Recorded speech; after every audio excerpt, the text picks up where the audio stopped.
Hello everyone, welcome to the Pisces Guide to Pop Culture. I'm of course your host TJ. I haven't done a video on the book for a while, so I thought it's time to do that. You know, you have to always keep hustling when you're an indie author like myself. So as you know, I am the author of Country Road Romance, which is a queer Appalachian romance. We are now about 2.5 months past release date. You know, we're still doing pretty well, but I wanted to talk about tropes today. In particular, the grumpy sunshine trope, which is obviously one that's very prominent within like gay romance, but also just romance in general, and why I think Grumpy Sunshine is so appealing, why I chose to use it, and, you know, what it helps us to sort of grasp about how character works, how conflict works, how character development works within the genre of romance.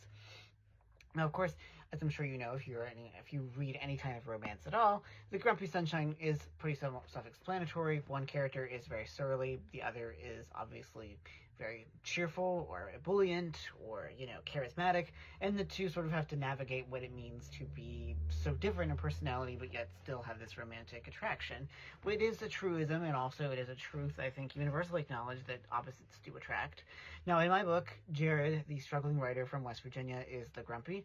Charlie Garrett, the Hollywood movie star, is himself the sunshine and is frequently referred to, mostly by Jared, as a golden retriever in human form. So I did that very deliberately.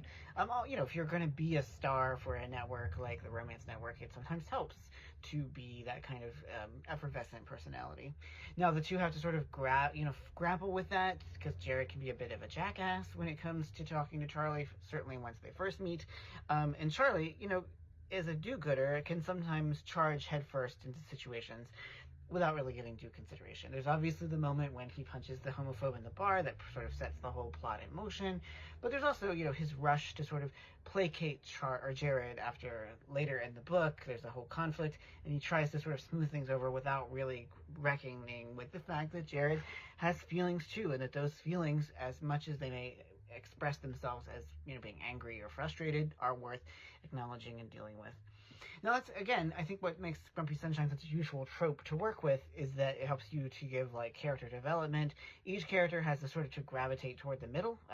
As we, like, English nerds would put it, it's like thesis, antithesis, and then synthesis. Like, they have to come together, figure out how to navigate their differences as people and personalities in order to find love. Now, I think that's really charming. I think that is, you know, a good exemplar for everyday life. I'm not saying that romance is like this blueprint for how to live life, but I do think that sometimes fictions can teach us how to be people and how to make us responsible people. And Grumpy Sunshine in particular shows us that, you know, just because someone is so different from you doesn't mean that you can't find a way, nevertheless, to be together romantically or friends or anything like that.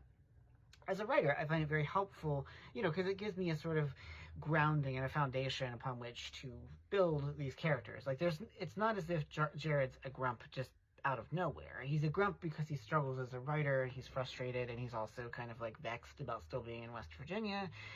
Charlie is sunshiny because that's in part like his natural personality, but it's also what he's had to cultivate in order to be a successful movie star. You have to learn how to be charismatic. You have to learn how to put your feelings, you know, underneath of yourself, and you have to learn how to present yourself in such a way that you are appealing to the masses. And so I think that that's really helpful, and I think it illustrates the extent to which tropes are not limitations, but just sort of signposts. And I've talked about this here before, but I think it's very helpful to sort of illuminate why we as writers rely on certain tropes. And I will admit that I love the Grumpy Sunshine, I love opposites attract, I love enemies to lovers. These are the kind of, you know, tropes that I tend to lean on, because I think they're very helpful foundations to build a character around. Not every grumpy character is grumpy for the same reasons, and not just because you're grumpy doesn't give you carte blanche to behave as you like. But again, it also gives characters somewhere to grow and somewhere to move to. That they have, you know, Jared by the end of the book is still a bit, you know, brittle, a little bit crackly around the edges, but he's changed as a result of falling in love with Charlie. Charlie, likewise, has sort of modulated and moderated some of his more uncontrollable impulses, shall we say, to be the do-gooder that he always wants to be.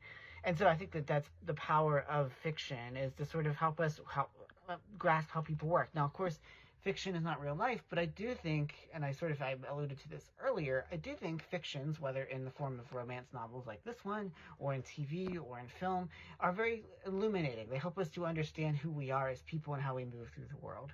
And so I think that that's one of the benefit of, of the specific trope of the Grumpy Sunshine, is that, it does sort of give us a model by which we can maybe give grace to people who are different than we are. I tend to be, there's a little of me in both Jared and Charlie. I'm a generally enthusiastic, ebullient person. I don't know anyone has ever said I'm a golden retriever in uniform, but I can also be catty and kind of bitchy sometimes and complaining, and so I'm a little bit of Jared as well.